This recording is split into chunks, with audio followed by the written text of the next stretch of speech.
has just, we had to play it extra safe for our customers because it can, essentially, if you don't do it right, it can fry the electronics on the satellites, right? So if we had launched, and we were prepared to launch, if we had launched but then put the satellites up there and then it can't deploy solar arrays, the computers don't turn on, you can't just go up there and pick up the satellite and repair them. Like, that's why those two beautiful satellites called Blue and Gold, after the UC Berkeley colors. So that is why we decided to take a little bit of time. But as I said, can you imagine what these two satellites would have been able to observe if they were already in, the Martian orbit? But for the future, they're going to be up there and doing, taking plenty of data in to be able to do analyses, of course, for our friends at NASA and all of us that are helping build future missions to go to Mars, both for robotics,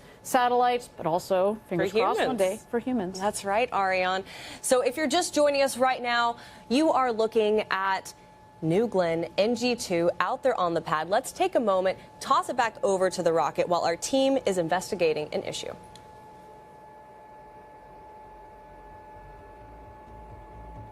All right, welcome back, everyone. You are looking at NG2 out there on the pad. You might have noticed we have reset the clock at L-minus 27 minutes and about 15 seconds to go. We are recycling and resetting the clock with a new T0 of 3:45 p.m. Eastern time. Now, while we have a little bit of time and you see New Glenn out on the pad in all of the New Glenn glory that rocket is, we have to talk about what is sitting in GS2, and that is Escapade. Now, I actually had the opportunity and the honor to catch up with Dr. Joe Westlake to talk about solar weather effects and how that can affect satellites and what we can expect from the deployment of Escapade. Dr. Joe Westlake, heliophysicist at NASA. We are so honored to have you here with us in the studio. First off, let's talk about heliophysics. Yeah, so really excited to be here, really excited to see the Escapade launch go up, really jazzed. And heliophysics, right? So heliophysics is an interesting word. It's fascinating because, one, it doesn't exist in the dictionary yet, which is really an interesting thing. We hit our slang era in heliophysics. Merriam-Webster actually just picked it up. But heliophysics is like the science of the sun and everything that it touches. So when we think about Escapade, folks would say, well, what does heliophysics have to do with some Mars mission? Why do we care about what the sun does to Mars? Well, Escapade is a space weather mission. We're going out to ensure and protect the space weather effects on Mars, on our astronauts, on our spacecraft that are there at Mars. And as we saw over the last couple of days, space weather is kind of a big deal. It certainly is. Can you kind of talk about how space weather affected our launch? Yeah, so hopefully folks over the last couple of days got to see some really pretty light. The Aurora Borealis, as they call it. Just incredible, right? Stunning. We saw across the U.S., even down here at the Florida at the Space Coast. Space Coast, right? We saw red aurora sat over top of our rocket. And that's really cool. That's a pretty light show. But what that really means is that the magnetosphere is kind of angry, right? It's got a lot of energetic particles that have come in from the sun, right? A coronal mass ejection came in, multiple coronal mass ejections came in from the sun, and they pushed into our magnetosphere, creating, space radiation that can cause issues for our spacecraft, which, of course, in the early days of any mission, they're a little bit fragile, right? It's sort of early days. We want to get the solar arrays deployed. We want to get the mission up and ready to go and safely out to Mars. And those early activities are really critical for us. Certainly. So for people who don't know, tell me a little bit more about the heliophysics tied in to Escapade. Yeah, so, when we go out to Mars, right, we're looking at how space weather, how the solar wind, how these coronal mass ejections and flares impact the Martian atmosphere, how they impact Mars as a system, how they impact and change how, atmospheric escape happens at Mars. Because Mars doesn't have the same atmosphere that we do here on Earth, right? Absolutely, absolutely. And that's always been a big question, right? When I look at the difference between our beautiful planet here on Earth and the water and the oceans and other things, why is Mars so different, right? There's a great question that relates to how Mars's atmosphere has escaped over the years, over the decades, over the millennia. And Escapade's actually going to deliver to us a better understanding of whether the atmospheric escape changes in time or changes in space, right? And so getting that feeling and getting that understanding will let us figure out how Mars has changed over its history and be able to conserve and understand how that applies to us here at Earth. And for the first time, we have a lot of firsts, actually. So we have 2 satellites that are deploying that are going to give us information. And on top of that, this is the first time we are deploying not during the critical Mars window. We're actually going to go into kind of this, like, lollygagging phase just for a little bit until we hit that window. Can you kind of explain that? So isn't that amazing? Like usually when you think about the planets aligning, right? I mean, the greatest planet alignment was when we sent the Voyagers out in the 70s, right? All the planets have aligned. We've gone and done the grand voyage, right? But as you go to Mars, every 2 years a window opens up where you can make the most efficient trip to Mars. And all that means is that Earth and Mars are in the right spot of the trajectory or the right spot of their travel every year, to where you can actually get from one to the other. So once every 2 years, we line up and we make this, you know, it's like, how many Mars missions can we get off the ground in that one window? In that little window, yeah. But one of the great things, one of the innovations that we're doing here with Escapade today is we're actually going to send it outside of that window. We're going to send it outside of that window because we can put it into a very benign, safe parking orbit and let it sort of hang out, loiter, hang out near us here at Earth. So we can make some measurements about the space weather here around Earth, and we can prep for those spacecraft to then, with their own propulsion, get themselves out to Mars when that window opens.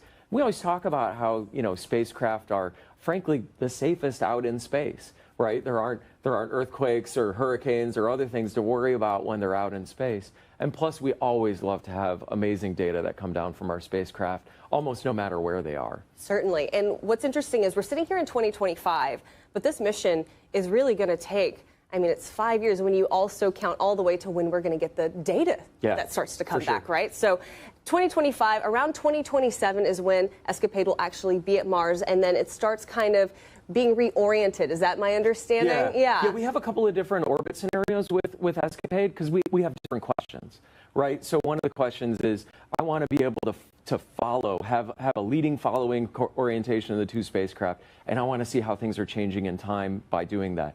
But then we're also going to spread them out in longitude, so like east-west. And we're going to try and fly them somewhat side by side. But then we're going to ask questions that are like, okay, what's the inside the Martian atmosphere versus the outside? And there's a lot of dynamics and other things that we can do with these, you know, really 2 very capable spacecraft that we're sending out to Mars. And another cool thing about your job is you get to work with Dr. Nikki Fox. I was able to grab her into our webcast the other day. Yes. But today's a special day for her, right? Yeah, it's a really special day. So, you know, when we talk about having rockets and lighting candles and other things, you know, this is her birthday. So we get to light a candle today. I think it's going to be really amazing to be able to, quite the birthday candle. Obviously, we're not going to blow it out until we get Escapade up and moving, but quite the candle, and it's amazing. Well, then let's send it off to Dr. Nikki Fox. Happy birthday, Dr. Fox, and go NG2. Yeah, excellent. Go New Glenn, go Escapade, and we're just so jazzed to be here. And we're so grateful to have you as a customer. Thank you so much. Thank you so much.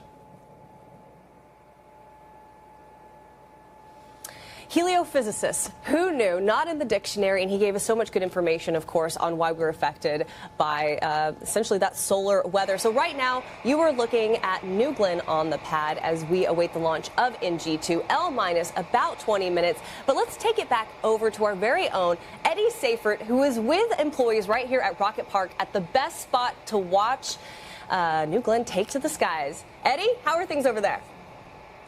Hey, Tabitha. Hey, Ariane. We are on top of the world. That's certainly what it feels like on this momentous occasion.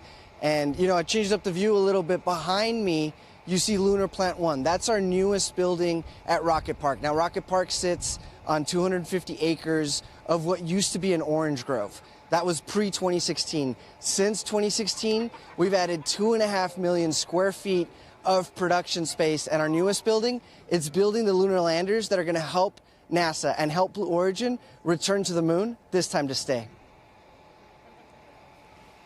And Eddie, I think we talked about this a little bit on our last webcast. That building behind you is massive. It's hard to tell because you're elevated yourself, but maybe you can talk a little bit to the scale of that building, as well as its location relative to other facilities here at Rocket Park.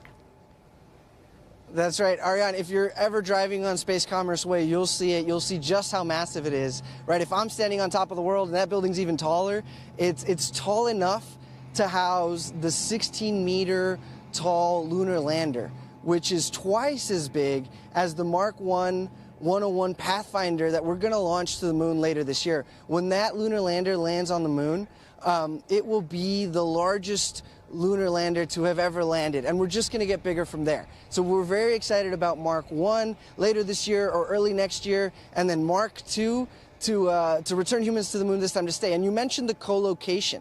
So the fact that we can be co-located with New Glenn means that we can encapsulate that very large lander in the very large New Glenn fairing here on site, and then we can drive it out to our integration facility to essentially place it on top of the New Glenn vehicle, much like we have Escapade today. Eddie, thank you so much. Always so great to talk to Eddie because he can talk at hours and at length about anything to do with engines, with lunar, and of course, he's our hype man out there with everyone here at Rocket Park. Thank you again. If you didn't notice, on his shirt actually are little lunar landers as well. But right now, we're going to toss it over to New Glenn on the pad as we await the launch of NG2. And in about 30 seconds here, we're going to hear another go poll. So let's go ahead and listen in.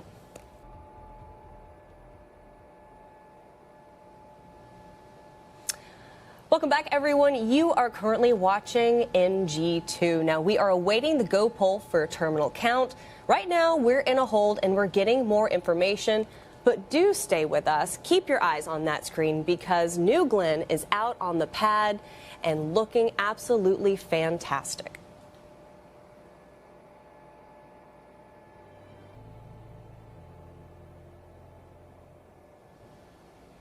All right, everyone, you have your eyes on New Glenn. This is NG2. We're at L minus 18 minutes and about 40 seconds. Now, coming up at the 17-minute mark, we will have that poll for terminal count. But Ariane, right now, I want to talk about how incredible this rocket is, how unique this rocket is. Can you kind of walk through for our viewers what makes this vehicle so unique? Sure. It's a two-stage vehicle. If you were able to tune in on Sunday, you saw a little bit of this explanation. But basically, when you talk about a two-stage vehicle, all that means, for those of you that are not rocket nerds like us, is that we're just stacking a rocket on top of a rocket. GS1, Glenn Stage 1, is the one on the bottom.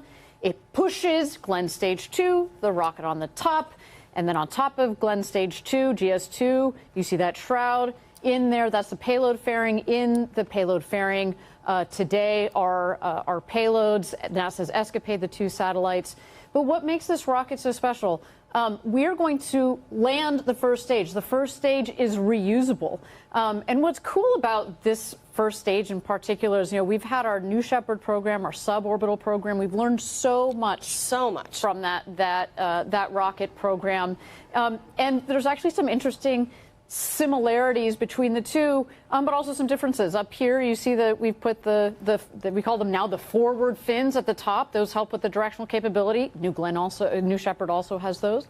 But this one, we also have the strakes. We want to be able to essentially fly this rocket back home and relight the engines.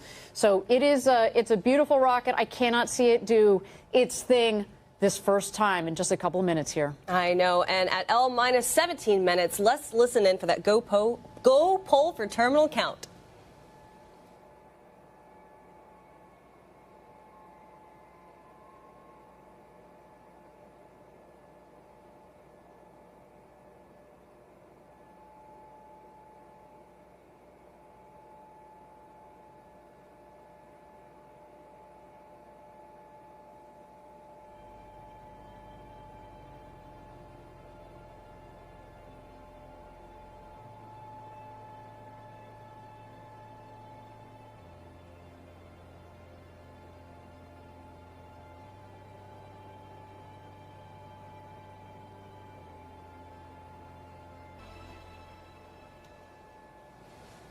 All right, guys, We have New Glenn on the pad, and the reason I have my computer in front of me is so I can tell you these great things. So we are go for terminal count at L minus 15 minutes and 30 seconds. You are watching NG2 New Glenn on the pad, the booster so appropriately named. Never tell me the odds, Ariane, and a great day to fly. A beautiful day to fly. Looks a lot better than it did on Sunday. We were just constantly fighting the Florida weather down here.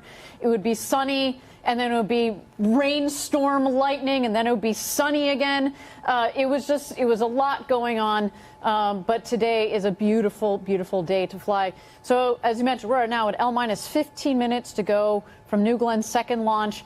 And Tabitha, you recently had the chance to chat with our CEO, Dave Limp, about NG2, today's mission, and what this mission means for science and for our company. Yeah, you can see Kent right there on your screen. Hey, guys, giving you lots of love right here from the desk. Also thinking about our guys in Huntsville, Alabama, Van Horn, Texas, and, of course, right here in Rocket Park. Now, when I got to talk to Dave, not only did he share his message to the more than 10,000 employees here at Blue Origin, some of which you see on your screen, but also how important NG2 is to focus on for our customers. This is a really big moment for Blue Origin. Can you tell me how NG2 compares to NG1? Yeah, I think NG1 was obviously our first mission. There was lots to learn, and we did learn a lot, and, unbelievably successful in that we made our goal, which was to get to orbit. This time, we're going to be a little bit more ambitious, and we want to not only get to orbit, but we have our first paying customer this time with Escapade and get them off to Mars. That's the first part of our goal, and then the second part of the goal is to land the booster out on Jacqueline. And if we don't, we have more over here in the factory that we're building, but we're going to give it our best shot. Never tell me the odds is pretty fitting for this booster. We are taking our second attempt at landing it for the first time. How are you going to feel if we land it? Well, I certainly will not channel my inner C-3PO. I will be very ecstatic. I will be on pins and needles up to that point, but it would be a huge achievement for the team and for Blue. I think that we have a good chance, but if we don't, like I said, we can build more, but I will be over the moon if it happens. Now, New Glenn is obviously just one of the many systems we have here, right? We have New Shepard, we have Lunar, we have In-Space Systems. How are all of those organizations really working together to further our ultimate goals? Yeah, I think each component of what we do has a piece of trying to get millions of people to work and live in space, and they all have their individual. But as it relates to this particular mission, a huge amount of people have put work into it. Obviously, our engines team in building both the engines for the booster, the BE-4s, and the BE-3Us for the upper stage. We also have a huge amount of work by the obviously New Glenn team building this vehicle, but also New Shepard has been a pathfinder. So all our avionics fly on New Shepard first, so that we can get a sense of what's going on there and get a sense what it's like to have flight-ready hardware. And so it takes a whole team, and it's a very big cross-functional effort across Blue. We have more than 10,000 employees here that are very excited about this moment. I'm one of them. What is your message to those who are going to be watching our webcast and be watching NG2 take to the skies? Well, I think everybody will be a little bit on pins and needles, I'm sure. But I would say that this is a culmination of a lot of work from a lot of teams. It's not the end point of our journey. Obviously, we have a lot more rockets to make and a lot more customers to make happy as we move forward. But to the extent we're successful here, I hope everybody at Team Blue takes a pause, smiles a bit, celebrates, because it'll be a great achievement for us. And we'll take that deep breath. We'll sort of embrace the moment and then move on, because we have a lot of customers waiting for us to succeed. And there's nothing that makes you happier in business and in your life when you see the smile on customers' faces. Did you ever think that you would be doing something like this in your career when you're watching your rockets launch? No? No, not in a million years. I was very happy making Fire TVs and Echoes, but it is a boyhood dream, and so to be able to have it, I kind of pinch myself every day and just amazed that I get to wake up and help this lead this amazing team of people build incredible technology like New Glenn. I mean, and a reference to that, one of the first things they ask you when you come onto Blue Origin is, what is your first memory of space? What is your first memory of space? Yeah, I have a lot of pictures. It turned out my third, fourth, and fifth birthday, I have these old Polaroids of the cake, and they all have rockets on it. I was enamored with rockets as a kid, and never took the path where I thought I'd be running a rocket or a rocket company. But it turns out that it was very early in my life that I had a lot of love for it. And we're so grateful to have you here at the helm. Dave, thank you so much for your time. Thanks. Appreciate it. Yeah. Obviously, so great to get to talk to Dave, especially when we're kind of on the edge of this historic moment. But like he said, no matter what happens today, we have lots of hardware behind us already in the works. And it's a great day for Blue Origin. And we're so proud of everyone who's been a part of Team Blue up until this point. Absolutely. And you can actually see the difference even between now, today and Sunday. They're getting ready to work on, looks like this one is going to be the next forward. We've got another forward. We've got another aft over here. So we've got a lot of rockets that are coming down the line. But we're just feeling pretty good about, cautiously optimistic. We know how difficult this is. I'm going to lose my mind if we land this booster today. But as we mentioned, we've got other hardware coming down the line. Yeah, and landing the booster, it's no easy undertaking. Now, our team, including myself, recently had the opportunity to spend a day at sea with our Jacqueline crew and learn more about the operation of landing and securing the booster. A live look at Jacqueline right there. Now, this is an operation and a moment that will change the course of Blue Origin history. Check it out. The Jacqueline is that landing platform vessel where New Glenn will come down, land, and we secure it and bring it back in. She's 380 foot long, 150 foot wide, and she's a self-propelled vessel. We are the recovery side of the operation. This is where GS-1 is going to land, and actually that feather is a center point. We have to leave 4 days before launch. We check all our equipment, and we ensure that everything is working, everything is fully functional. We transit for 300 to 400 miles, depending on how far the landing location is. And once we get there, dynamic positioning allows the thrusters on board here will hold this in position within a range of about 10 feet. We'll have a couple small changes of Jacqueline's position. They're going to feed us new coordinates, right? So we might move 500 yards this direction, a little that way, but we're generally in the area. And right up to like 45 minutes or an hour before, that's our final position.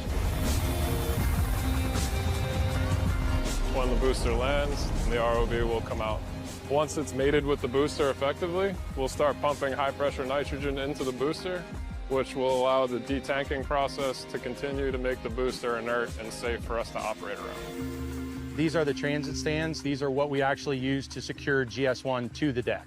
Each one of these units is individually controlled. We'll have 6 different operators operating them out under the vehicle, and then we're able to lock out the stands, which basically rigidizes GS-1 to the LPV deck and allows us to bring it home.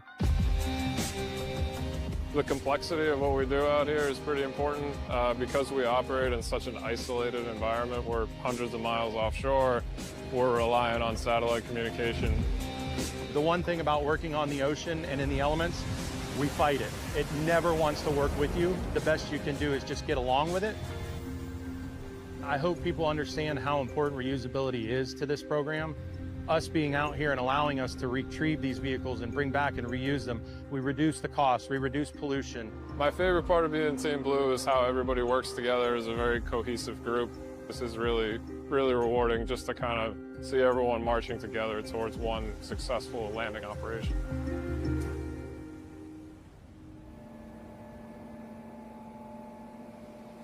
And you've got a live look right there of Jacqueline in all her glory. And Ariane, I have to tell you, what was so great about going out with that team is, of course, they go out for days, sometimes weeks, sometimes a multitude of weeks at a time. And they're eating, sleeping, playing cards together, but also they're going through the operations. And for someone who doesn't know, can you explain, Ariane, why it's so difficult to bring a first stage back to Earth?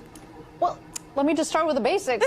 You have a 200-foot tall tower that has just been 120 kilometers up, and we're trying to hit a 150-foot by about 400-foot boat out there, and then the landing pad, as you see, is even smaller than that.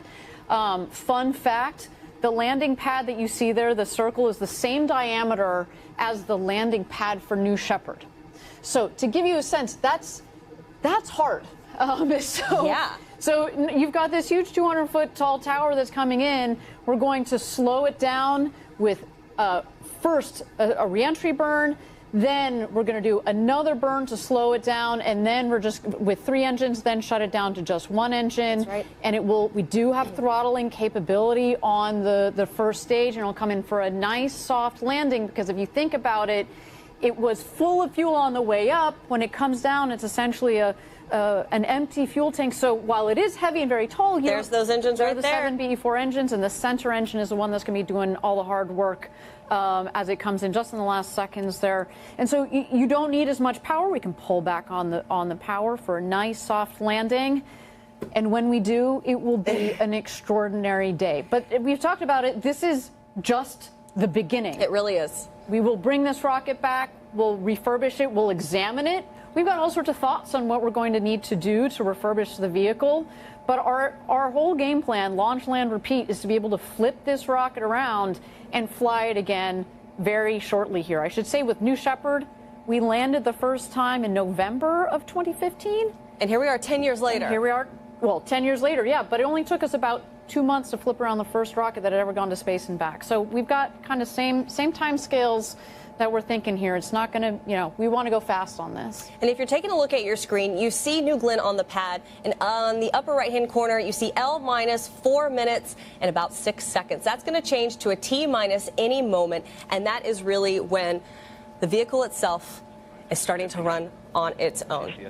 We're going to start being able to hear our mission ops, Patrick Moore. AFSS timer enabled.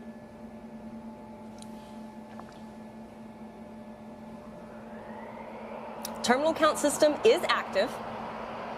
From here on out, the vehicle is running fully autonomously on software. Disengaged.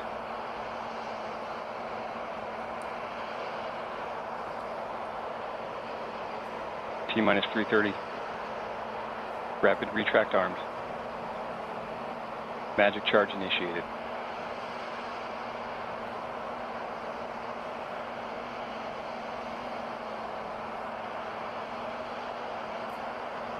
How exciting here. We're ticking down. In 3 minutes, we're going to launch this vehicle to space. We're going to put 2 satellites on their way to Mars, and we're going to try to land that booster for the first time.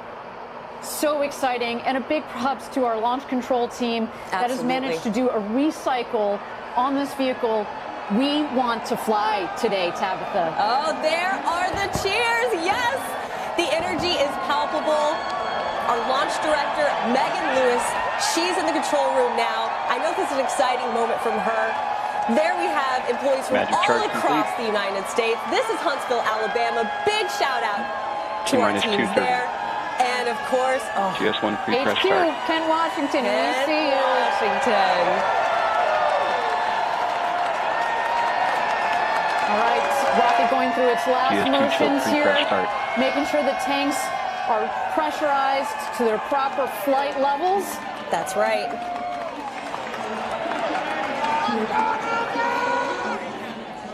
A warm day in Florida, but that rocket is super cold with its chilled-in propellants.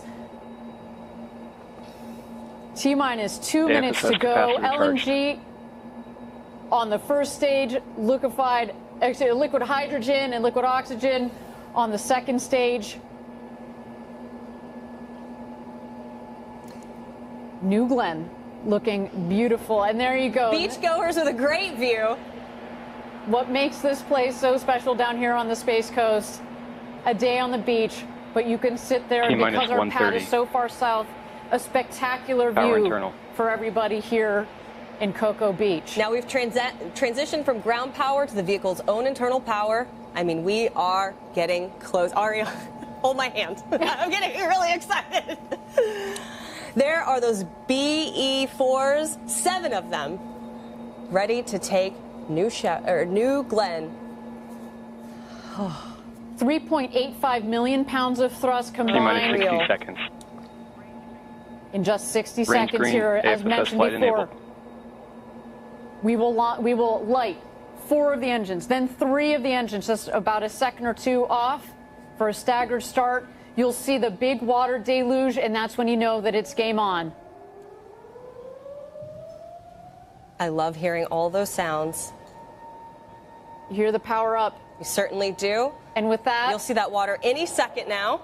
Let's turn it over to launch control. Let's go, New Glenn. GS1 hydraulics internal. Never tell me the GS1 at flight odds. level.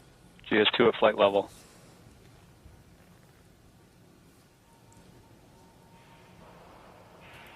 Autopilot enabled.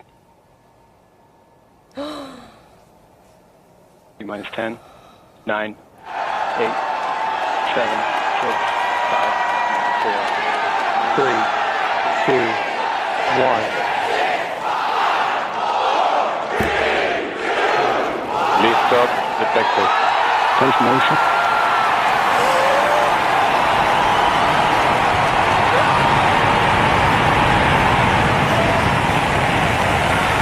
New Glenn has cleared the tower. New Glenn has cleared the tower! Go, way to go! Pushing 7 good engines. 30 seconds into flight. Engine operating parameters continue with good at full thrust. Body rate response to nominal. 40 seconds in. End of low strakes now level. 50 seconds into flight. Continue to see good engine operating parameters. All set. 4 engines. A clean burn. We're coming up here on max Q, maximum dynamic pressure. This is the hardest point on the vehicle when it comes to the pressures and the speed. We want to see this rocket punch through that max Q. Seeing Let's good stand TDC by. control, good MR control. 1 minute, 15 seconds in.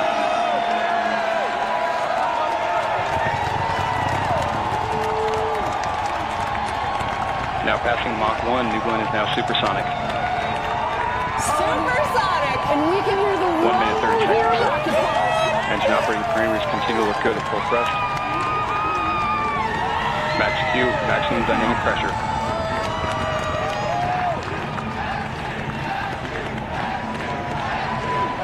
1 minute, 45 seconds in. We are past max All Q. 7 The V4 level engines is continue to real. look good. Body rate's nominal. Seeing good control on MR and TDC. Acceleration profile nominal. Now passing 2 minutes into flight. BE4 is unreal.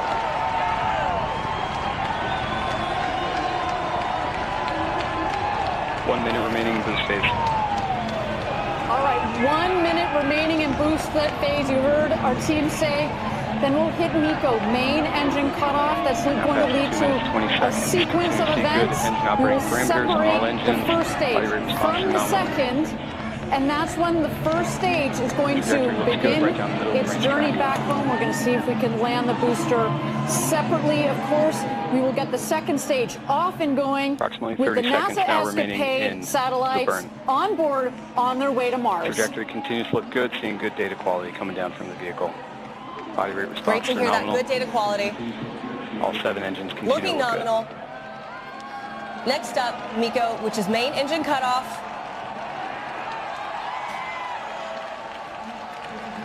The cheers are real. You can hear them all the way in here. good. And we have MECO. And we have MECO. And we have good stage set. We have good stage separation. And we have ignition on stage 2. Both engine parameters look good. Ignition. Oh, you see the 2 rockets there? Body rate stamping out nicely.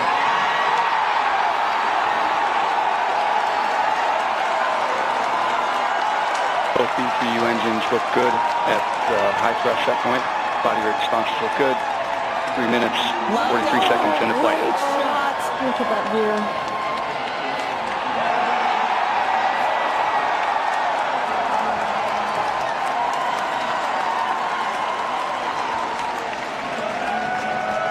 We have good indication of payload fairing jettison.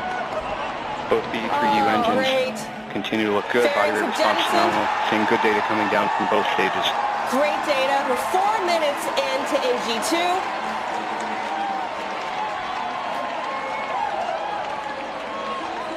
And you saw their pressure response spectacular on GS2 view look from good.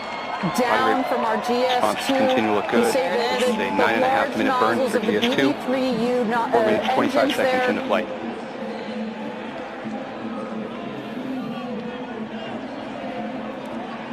Wow. All right, at 9 minutes is when we're expecting the first stage to touch down on Jacqueline.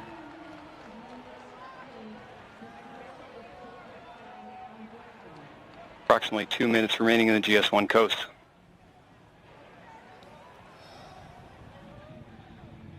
Thank you again, everybody, for joining us for NG2. So far, a nominal mission. GS2 is Our now second 320 mission of kilometers NG2. downrange, traveling at 2.8 kilometers per second.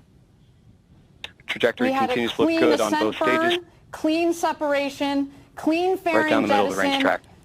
Engine operating parameters on GS2 look good.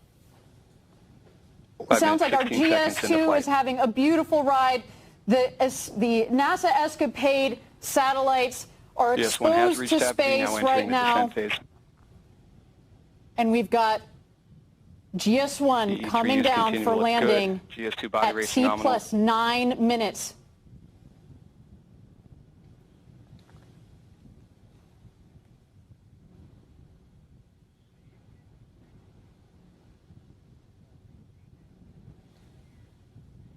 One minute remaining in the GS1 coast. Continue to see good data coming down from both GS1 and GS2. Body rates on both stages look good. The E3U engines look good. Everything looking good, looking nominal. Seeing good TVC And and Ari, MR on this control on moment coming up GS2. is an important one. Trajectory It is. continues to look good. We're going to relight the BE4 engines for the reentry Body rate burn. snowing out on GS1. The exo turn is complete. There you go. It's about 300,000 feet, less than 100 6 minutes, kilometers 30 up seconds there, into coming flight. in for a landing on the Jacqueline, 375 miles offshore, waiting for the first time to land And Blue standing by for Origin's GS1 New Glenn ignition booster shortly. on the Jacqueline.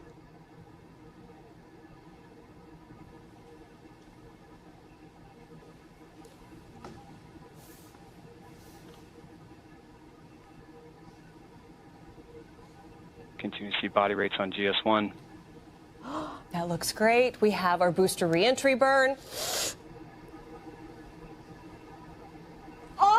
All 3 engines. No matter what happens next, we have had a good day. This is further than we made it on NG1. That's right. See indication of engine ignition on GS1. Continue to see good data from GS1. About a minute and a GS2 half engine parameters look good. is when we would see, Confirm engine cutoff never on tell me GS1. the odds, return to Earth. You 7 see it in minutes, kind of 40 seconds horizontal into flight. position. We've got the strakes on the base of the booster, which give it lift. So we can basically fly this booster. Of course, we're using the forward fins as well, plus some of our reaction control system to, as well as the gimbling GS1 on the now passing BE4 30% max engines Q. to Passing turn 8 minutes the rocket into flight. accordingly. On here, it starts to tilt GS1 down. now halfway 1 in its minute to planned go. burn. GS1 system, Less than GS2 systems 40,000 continue to look good.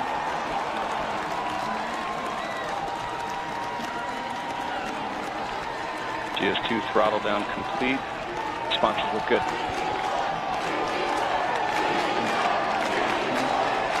8 minutes, 20 seconds from the flight.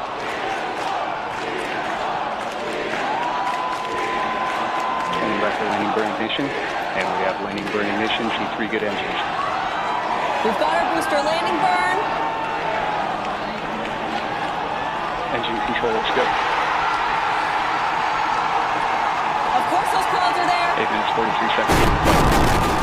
Legs deployed.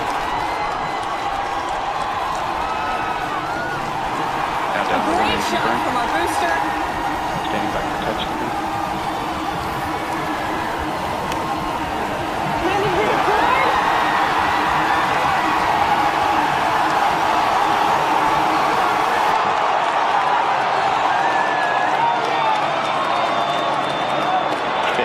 touchdown.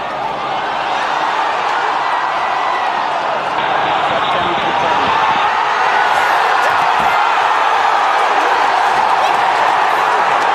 GS2 continuing to work. Burn system looks good. Weapon out full time.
Passing 10 minutes, 40 seconds into flight. GS2 trajectory continues to look good, and body rate's phenomenal. Tank pressures look good.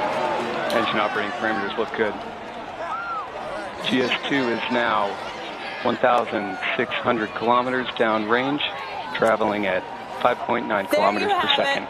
On the right-hand side, GS2. On the left-hand side, you have our booster, our less new than Glenn 2 minutes booster. now remaining to Never Chico. tell me the odds.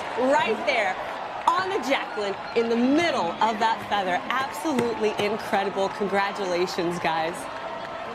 A landed orbital rocket. What an incredible day for Blue Origin, for the space industry. GS2 systems continue to look good through its burn.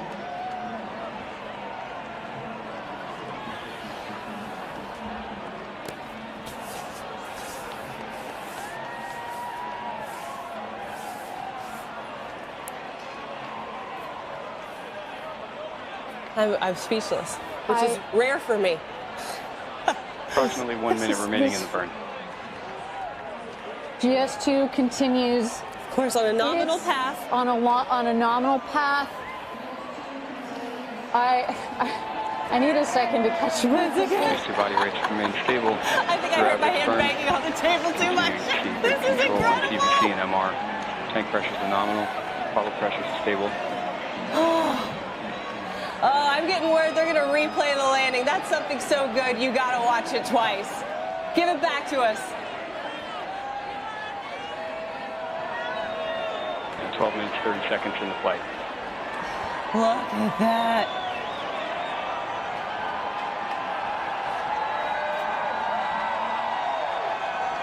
Beautiful. Standing by for Chico 1 shortly. Landing. Perfect. Of the first stage of New Glenn with the one central BE4. Let's wait here for our second stage. It's going to cut off its engine. It's done its first burn. And we have Seco, GS2 engine cut off. Seco 1. Yeah. Seco 1 is confirmed. GS2 right down the track. Damping out nice. Currently in the coast phase. We have one for two so far on our two objectives for our second mission of New Glenn. We have landed the booster for the first time ever. And next up, in about 20 minutes here, we are going to separate the blue and gold satellites of NASA's ESCAPADE mission. Of course, the most important thing of any launch is making sure you get the payloads where they need to go. And there's our team in Kent. Hey, guys. That's right. Oh, I see the celebration. Huntsville, thank you. Thank you for those beautiful engines. GS2 systems are operating nominally as the vehicle is in its first We coast. love you too, Huntsville.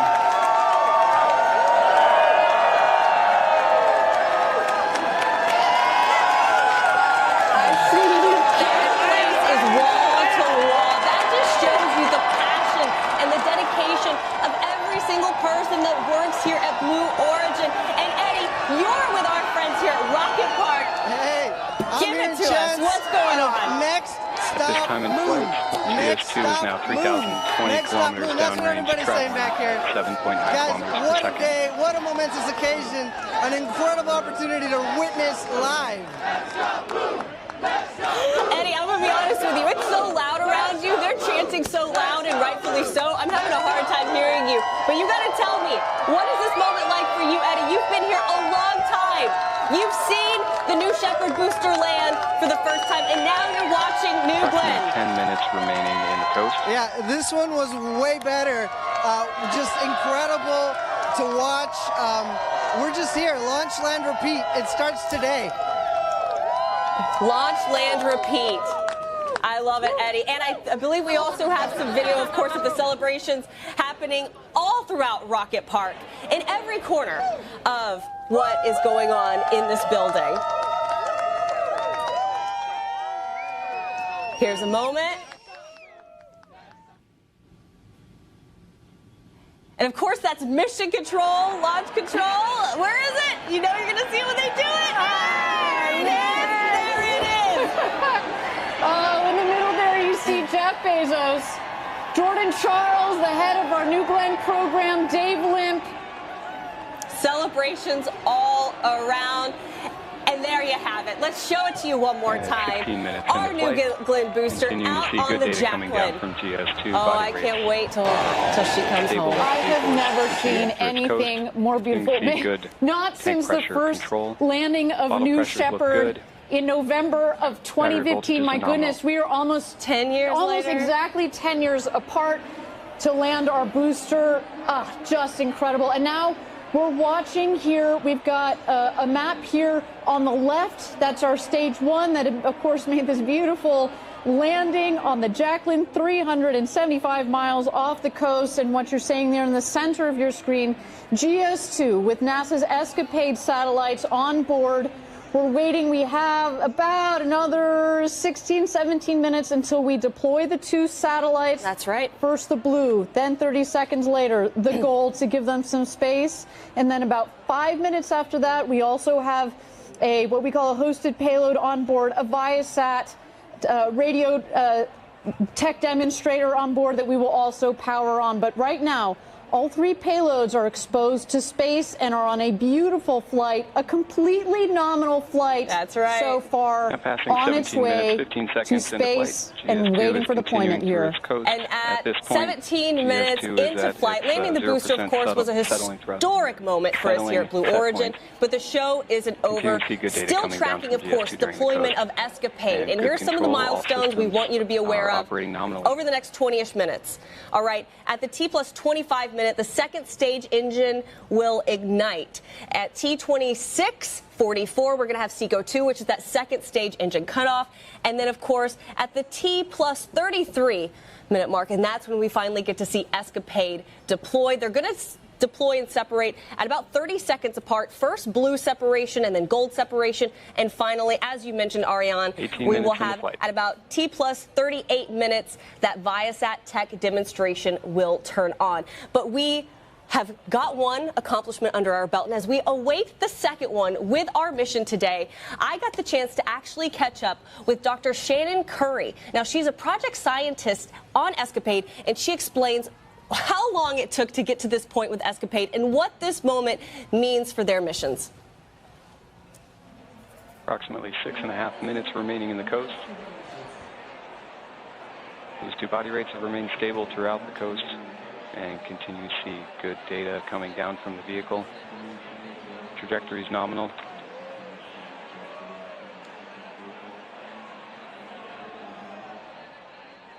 Shannon, can you kind of explain how Escapade really encapsulates the past, the present, and the future? Yes, especially working with Blue Origin. What Escapade can do is tell us about what happened at Mars billions of years ago. It used to be habitable with oceans and lakes of water, but then something happened to its atmosphere. All of that water evaporated and dried up, and now we have this desert that it is today. And that brings us to today, which is that if we understand Mars's atmosphere and what it's doing, we can help protect future assets. especially not just robots landing on the surface, knowing how they enter that atmosphere safely, but it's not an if, it's a when humans actually go to Mars. And that brings us to our future. And so Escapade, working with a company like Blue Origin, is going to change how we get to Mars and how we protect our assets there, our robots and our crewed flight.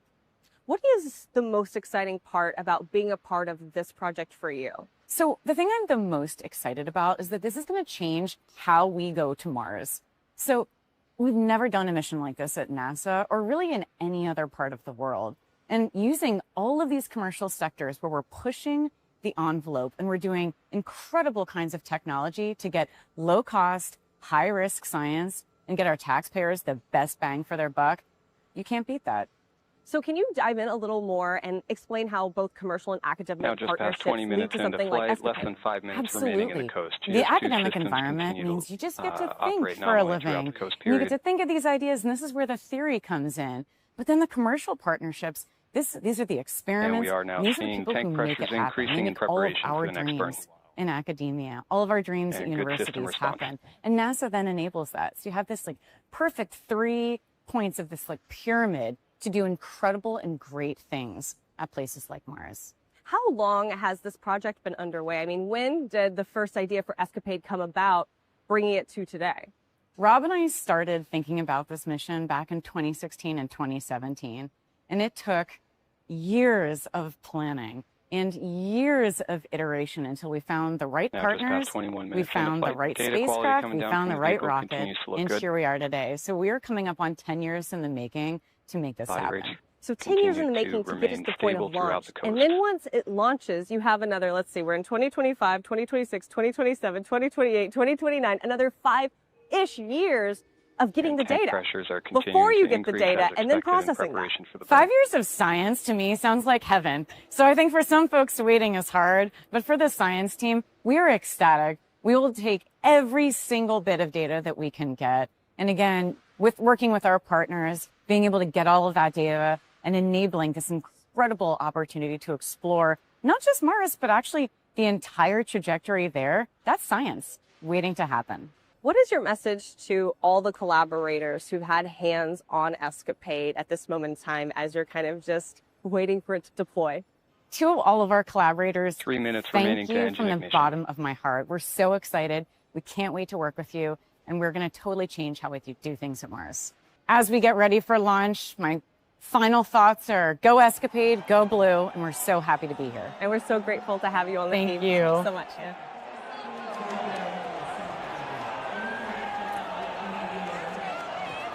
Of course, so great to be able to hear from Dr. Shannon Curry. The booster there, though, on the pad.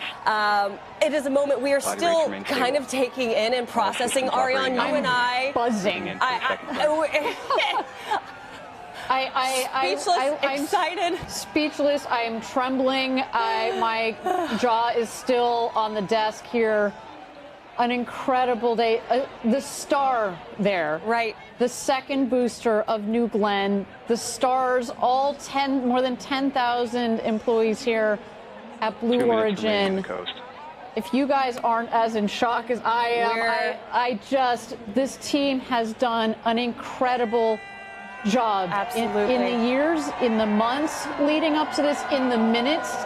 There they are. There's the team. That's Kent, Washington, our headquarters. Wall-to-wall people, by the way. To see our launch control recycle like that, to see the team flip around the rocket from a valiant attempt on Sunday, dealing with solar weather that we haven't seen in years.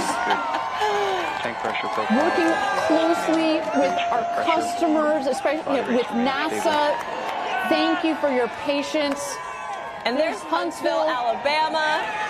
Just an incredible, the epitome of teamwork all the way along to this moment to see New Glenn the odds. Under 1 minute And if you now didn't remaining know, to GS2 engine. that is what we have named this booster. It has been 10 years, as you said, Ariane, almost to the day. Almost to the day. Since we landed the New Shepard booster. And here we are in this incredible moment. And today you and I talked about this earlier. Today felt like the day. We walked in, and this was it. It felt right. It felt right. I'll tell you, Tabitha, I was there for the New Shepard's first landing.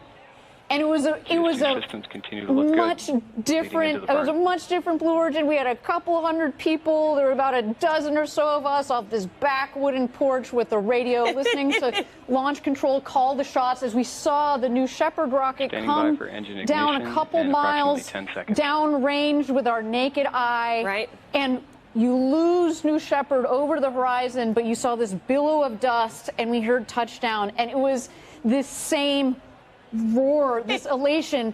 But today, as Eddie said, it feels so similar, but it also feels so different in the sense that pressures look good. Getting this rocket to space and to be able to reuse this booster is opening a new chapter for Blue Origin. It's opening a new chapter for the space industry. It's opening a new chapter for space as whole, as a not just domestically but internationally, to have more rockets that can be reusable, to have competition on the market, to bring down the cost of accessing space so that our customers, whether it's NASA, whether it's our friends at Amazon Kuiper that have signed up, whether it's Viasat, we want to be able to share this with the world. And as our founder, Jeff Bezos, has said, you know, there's so many organizations that want to go up and access space and use those assets. And he, as an investor, he's seen so many companies that have come to him and said, well, that's nice, but all of these organizations die on the vine unless you can reduce the cost of accessing space. And by having another reusable orbital rocket to be able to do that is huge. I cannot wait to see what this rocket looks like when we bring her back into port in just a couple of days. Bring her back to our integration facility and get a look at this beautiful rocket. What a day. And as we take a look at GS2, right now we are approaching SECO 2, which is second engine cutoff.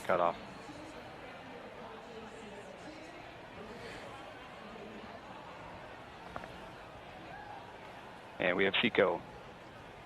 Good SECO is confirmed. So we have a map for you on your screen, but soon we should be back and able to communicate with our ground stations, and we would have a picture for you. Right now, we are under 10 minutes until we're able to deploy Escapade. And if we do that, I mean, what a birthday gift to Dr. Nikki Fox. Yes. And two for two. So far, I'm so glad we had a shot of our Huntsville, Alabama team. They have built beautiful engines, the 7 BE4 engines that performed so wonderfully on the first stage. And now, as we have heard, the 2 BE3U engines up in space had 2 clean burns, giving the Escapade satellites a wonderful ride to where they need to go, setting them up on their trajectory to make it to Mars. And you know what? While we wait for this epic moment coming up with Escapade, let's send it back over to Eddie Seifert with our crew here at Rocket Park. Eddie, I know the celebrations have already started, but of course, the show isn't over. We are awaiting the deployment of Escapade. How are you feeling? How are they feeling? All operating nominally. Is everyone I know pretty excited about making mission number 1 check and mission number 2 coming up? Tabitha, Ariane, I don't know where to start. First off, it was pandemonium here, and just a feeling of utmost pride and gratitude that we got to witness that. I had to step back because the party's ongoing. I can see it with my eyes. It's just years of hard work. You know, there was chants while we were doing the last session, and it was next stop Moon. This is the beginning. Today is day 1. You know, at Blue Origin we say gradatum ferociter. This was a ferocious step. Yeah, that's to put it lightly, a ferocious step. I think I was screaming and banging on the desk. Ariane, you were almost in tears. I know this moment for all of us, and we are here on TV just representing, as you said, the more than 10,000 employees. We get to peek into Huntsville and to Kent and into Van Horn, but everywhere across this country, I think people are celebrating knowing that we've really made this big step that you've mentioned toward making space more accessible. And I know there's future generations watching right now. I know there's people from all around the world, as far as Brazil, watching right now. And those individuals have to know that we are setting up the future. That's the only way I know how to put it. We are setting up the future. Today was a monumental step for that. Well, you see, future generations. I actually got a photo from my husband who has my babies propped up and watching this. And I'll tell you, my 3-year-old, she doesn't. She just thinks that our rocket launches and lands. Oh yeah, that's all she's ever known. That's all she has ever known. So to be able to show her this live, now passing 30 minutes into I'm flight. super proud of being part of this team. I always have, and today is an extraordinary highlight. Eddie, you've been here along with me for 11 years. How do you feel? Well, no, congratulations. I mean, as you were talking about earlier, how we were sitting in the back porch of Mission Control in West Texas 10 years ago, almost to the day, and how far you've come. You know, your girls are looking at you. That's your rocket that landed today. That's all our rockets, but a special congratulations to you. That's our rocket. That's right. No, there's so many reflections that, go ahead. Oh, I was just going to say, you're right. You know, it's our rocket. It's such something that just brings our team together. I know we can't turn the camera around. I can't imagine why. But how are those celebrations still looking? How many people would you imagine are up there with you? Well, we were 500 plus strong, more or less, throughout the whole party, and the energy never abated through the first go-no-go poll for terminal count up to the first 20-second countdown, and in the recycle, the spirits were high.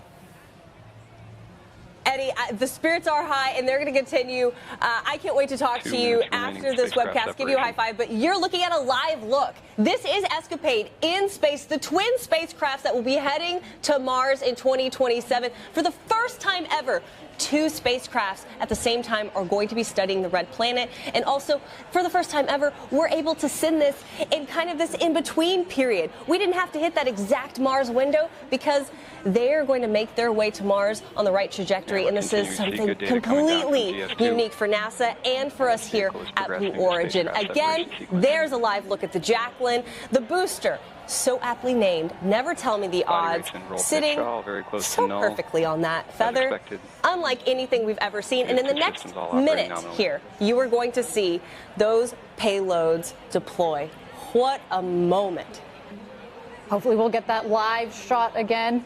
We had what's called an ESPA ring that's on top of the payload adapter, and they are on the payload ring. The ESPA ring laterally. So first the blue satellite's going to deploy. 30 seconds later, the gold will deploy. And then we also have the Viasat tech demonstrator at 38 minutes into launch that will also turn on.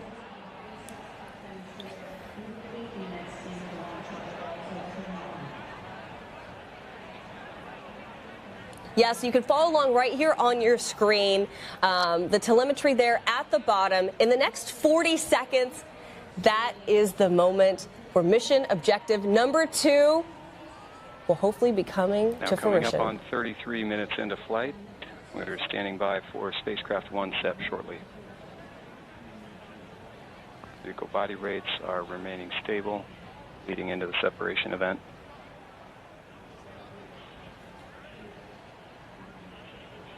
Standing by for spacecraft set.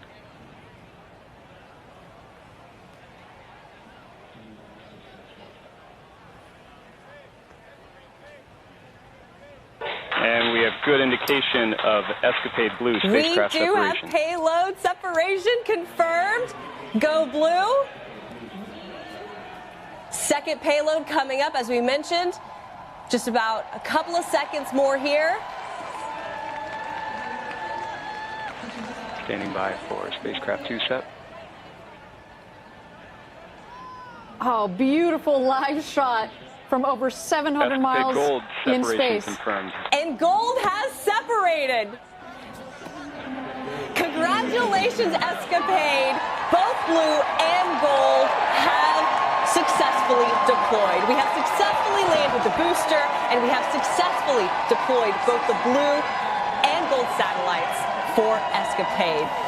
2 for 2. There goes our robotic vehicle that is securing the GS1 onto the Jacqueline. That's right. Absolutely spectacular.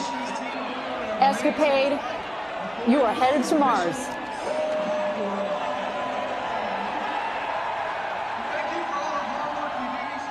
And so there you go, our automated robotic vehicle. To be very clear, we didn't clarify this earlier. There are no people on the Jacqueline right now. It's just that robotic vehicle that is going around the rocket, making sure that we definitely We're safing the vehicle. We're safing the vehicle and making sure that those landing legs are pegged down.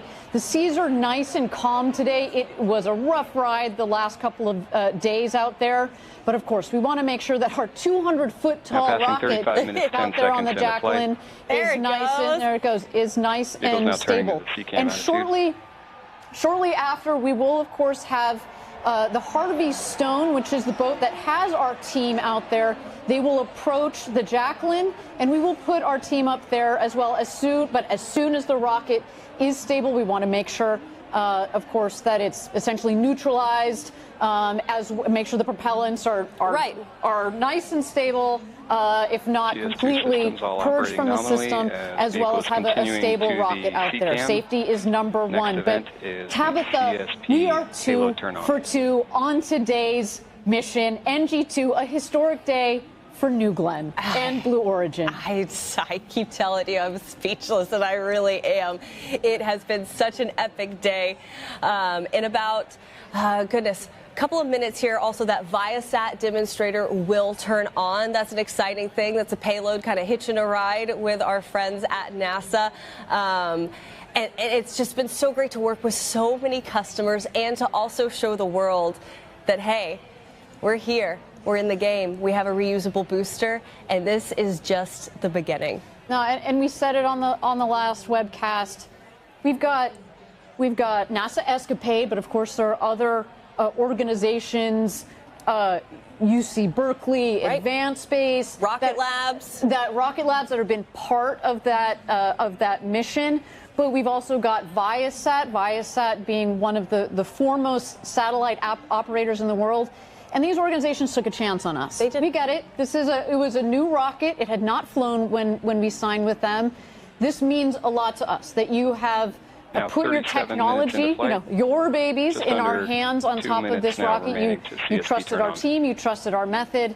We got you there. And we cannot wait to take our other signed customers as well as our other future to-be signed customers. We are open for business, baby. On New Glenn. A new day, a new chapter has just opened for, as we said, Blue Origin, but also the space industry. Would you say a new era? Would you say a new era? It's a new era. This is it. It's a new era. And as we said, at the T plus about 38-minute mark, which is happening here in the next 20-ish seconds, that's when the Viasat demonstrator should be turning on. But not to worry, if we don't get an immediate signal, that is totally okay, because that just means it's not connecting to the ground system. They wait about another hour, and then they try again. So some exciting stuff. And then just to know that we were a part of a payload going to Mars that we're going to be getting data from that is going to tell us so much more about the Red Planet. For us to send future humans to the Red Planet, how epic is that? Today was the first day in at least a 5-year mission. Yeah, no, we're going to be soaking this in for another 5 years. The power of this mission. We're gonna feel it. It's not just something that's up and back. 30 seconds to CSP turn on. It is something that's up and back. I take that back. Look at that rocket. That rocket is up and back. But the other objective, of course, are payloads with NASA Escapade. We'll be working hard for us and working hard for NASA. Yeah, and right now, there you have it. There is New Glenn out on the Jacqueline, right in the middle of the feather. Our ROV is currently helping save the vehicle. And I mentioned with you, I got to go out on the Jacqueline and they explain the operations. This is just step 1. Then they're going to be able to go and secure all of those landing legs. And then once everything is good to go, a crew can come right back on the Jacqueline and get ready to bring it back here to Cape Canaveral. And I mentioned this. Oh, wait, I just heard CSP has powered on. Viasat has powered on. It has made connection. That's a bonus. That's 3 for 3. 3 for 3. A great day for our customers. And that is really, really important. And you see we've talked about our robotic vehicle that is down there. Right. We mentioned it at the beginning of the webcast. That landing pad is the same, has the same diameter, the landing zone, as New Shepard. I know, New Shepard. And it's only 150 feet wide. So it's about 400 feet long, Jacqueline is, and 150 feet wide. I want you to imagine landing a skyscraper on something that is that size. Incredible. Oh, and then there you have it. There is, of course, we're continuing to monitor GS2, but now we know Escapade is deployed, Viasat is working. So with that, it has been an incredible, fantastic. I don't know if there's enough words for me to say about what this day means for everyone here at Blue, for the space industry, for New Glenn, and for Escapade. Just wow. Yeah. I mean, let's take a moment to reflect on the key moments of today's mission. Yeah. We not only met our mission objectives today, we exceeded them. That's right. Some of those, just to call them out. We had a clean liftoff. The 7 BE-4 engines, they burn that beautiful blue LNG. I wish we could say that we planned it like that, but no, we use the LNG because it's beautiful. It works really well on these BE-4s. Good launch vehicle data through stage the separation. System. The two stages separated. We then had the second stage that made a nice clean burn to get our payloads into orbit. We safely delivered the payloads. And then, of course, we had the first booster landing ever of New Glenn. Oh, what happened? Did something happen today? Yeah, we had, there's that thing that happened. New Glenn came back for the first time ever. These are just incredible feats of engineering. It is very hard to do. I think by now we think that it's just normal. As I said, my child thinks that it's normal, but it is so difficult when you're trying to land. And now the next critical step for our team here will be to get that booster back, look and see how it's performed, and of course do the refurbishment on it, because we are going to fly that booster again. Absolutely. That was just round 1.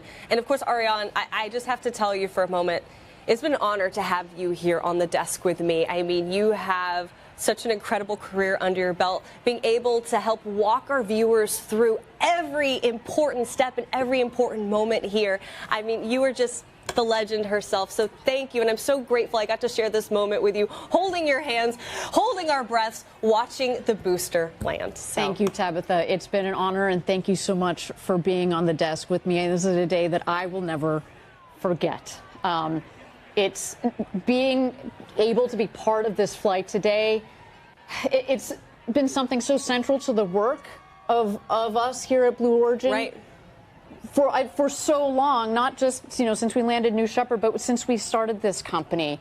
And to be part of this historic day, I mean, people have said, well, why have you stayed so long at Blue? Why do I stay so long at Blue? Because we're doing extraordinary things, and we have an extraordinary team.